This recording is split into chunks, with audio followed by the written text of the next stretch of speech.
Hello guys, welcome to medicals knowledge again. So हम thrombosis कर रहे थे।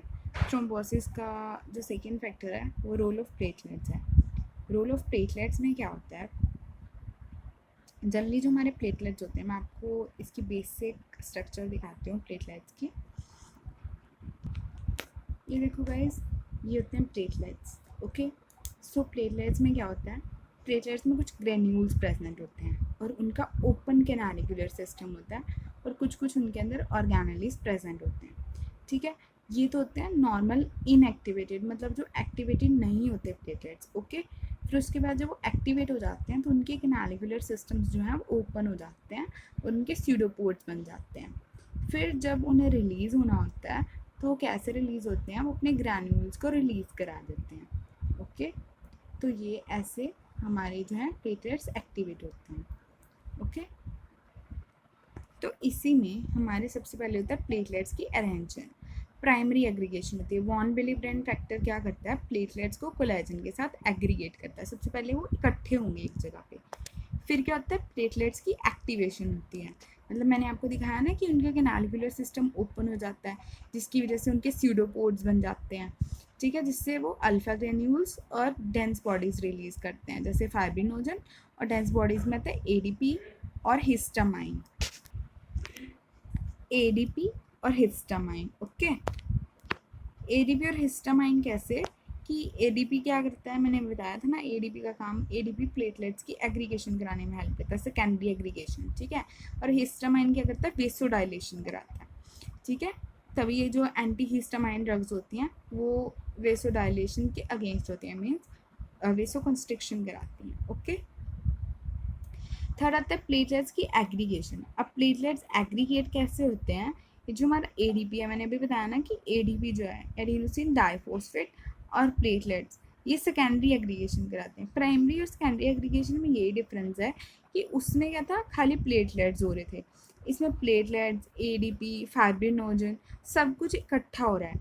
मतलब क्लोट फॉर्मेशन यहाँ पे जो होगी वो टेम्परेरी हेमोस्टेटिक प्लग की फॉर्मेशन होगी। जो स्टेबल प्लग बनता है वो फाइब्रिन और थ्रोम्बिन की हेल्प से बनता है। ओके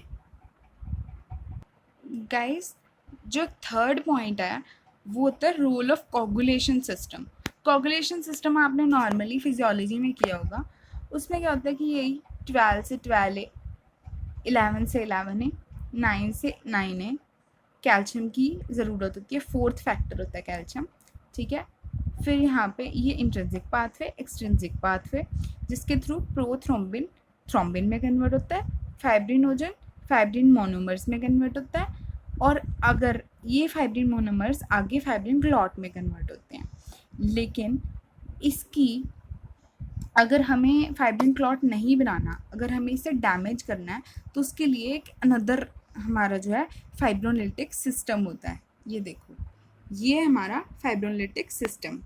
अगर हमें इसको डिस्ट्रॉय करना है, हमें फाइब्रिन क्लॉट नहीं बनने देना, तो फाइब्रिनोजन प्लाज्मिनोजन क्या करेगा, प्लाज्मिन एक्टिविटीज़ की हेल्प से कन्वर्ट होगा और फाइब्रिनोजन को फाइब्रिन स्प्लिट प्रोडक्ट्स में कन्वर्ट कर देगा। मतलब फाइब्रिन क्लॉट की फॉर्मेशन नहीं होने देगा। ओके,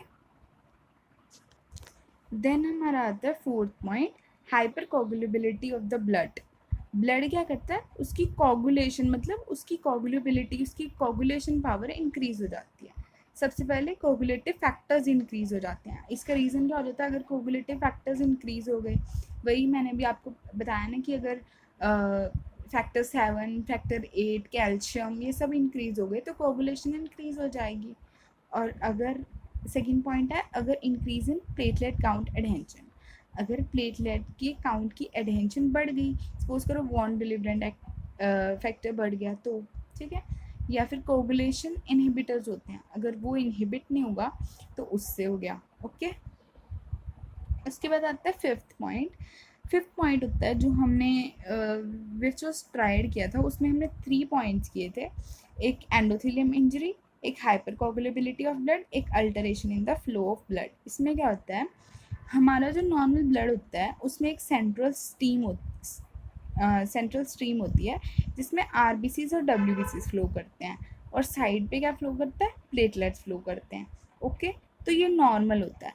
अगर इसकी अल्ट्रेशन होगी ब्लड के फ्लो के अंदर तो क्या होगा कि जो हमारे प्लेटलेट्स हैं वो मतलब अगर कोगुलेबिलिटी मतलब अल्टरेशन हो गया तो ये इसका सेंट्रल स्ट्रीम बढ़ जाएगा। सेंट्रल स्ट्रीम बढ़ जाएगा तो जो प्लेटलेट्स होंगे वो एंडोथेलियम के पास में आ जाएंगे, जिसकी वजह से वो क्लॉट फॉर्मेशन कराने में हेल्प करेंगे। ओके, अब अगर कोगुलेशन की इनहिबिशन हो गई तो थ्रोम्बस इनलार्ज हो जाएगा। अगर कोगुलेशन फैक्टर्स इनहिबिट करने वाले वहाँ पहुँचे ही नहीं तो थ्रोम्बस की इनलार्जमेंट हो जाएगी। अब इसके बाद आती है मॉर्फोलॉजी ऑफ थ्रोम्बस। थ्रोम्बस जो होता है वो दो टाइप का हो सकता है। अगर आर्टीरियल थ्रोम्बस है, एक वीनस थ्रोम्बस। जो आर्टरीज के अंदर बनता है वो आर्टीरियल थ्रोम्बस होता है, जो वेन्स के अंदर बनता है वो वीनस थ्रोम्बोसिस होते हैं। आर्टरीज वाले वाइट और म्यूरल होते हैं, वीनस वाले सॉफ्ट रेड जेलिटिनियस होते हैं, और दोनों में लाइंस ऑफ जैन प्रेजेंट होती हैं, लाइंस ऑफ जैन। ओके, तो इसका माइक्रोस्कोपिक फीचर में क्या होता है कि लाइंस ऑफ जैन होती हैं, प्लेटलेट्स की एग्रीगेशन होती है और फाइब्रिन का मैशवर्क प्रेजेंट होता है। ओके, अब हमारा लास्ट टॉपिक है फेट ऑफ थ्रोम्बस। थ्रोम्बस की फेट कैसे होती है? सबसे पहले रेजोल्यूशन। रेजोल्यूशन कैसे? वो ख़त्म ही हो जाएगा। फाइब्रोलिटिक सिस्टम किया ना हमने, जिसमें प्लाज्मिनोजन प्लाज्मिन में कन्वर्ट होता है, वो क्या करता है उसको क्लॉट को ख़त्म कर देता है, तो वो रेजोल्यूशन होगी। सेकंड है ऑर्गेनाइजेशन। ऑर्गेनाइजेशन में क्या होता है, अगर क्या होता है कि एक जगह पे थ्रोम्बस बन गया तो वहाँ पे कैपिलरीज ग्रो करनी स्टार्ट हो जाती हैं, वो उसे और बड़ा करने लग जाती हैं, और बड़ा करने लग जाती हैं, और एक जो बड़ा सा थ्रोम्बस बन जाता है वो पूरी आर्टरी को ओकल्ट कर देता है। ठीक है, उसकी ओकल्जन कर देता है। थर्ड है प्रोपिगेशन, मतलब और बढ़ना, वो थोड़ा सा बड़ा, फिर और बड़ा, फिर और बड़ा, और फाइनली आर्टरी को ओकल्ट कर दिया। फिर फोर्थ पॉइंट होता है थ्रोम्बोएम्बोलिज्म। थ्रोम्बोएम्बोलिज्म है कि वही मैंने बताया था स्टार्टिंग में कि थ्रोम्बस अपनी जगह से फेट होकर वहाँ से हट कर एम्बुलेंस की फॉर्म में कहीं और जाके वो कल्ट कर देगा किसी और वेसल को। So this was all about thrombosis guys. अगर मैंने आपको एक इजी बनाने की कोशिश की है टॉपिक को, होप कि आपको ये अच्छा लगे। So bye bye today, this was the last topic. So bye guys. अगर अच्छी लगी हो तो लाइक करना, अगर नहीं अच्छी लगी तो डिसलाइक करना।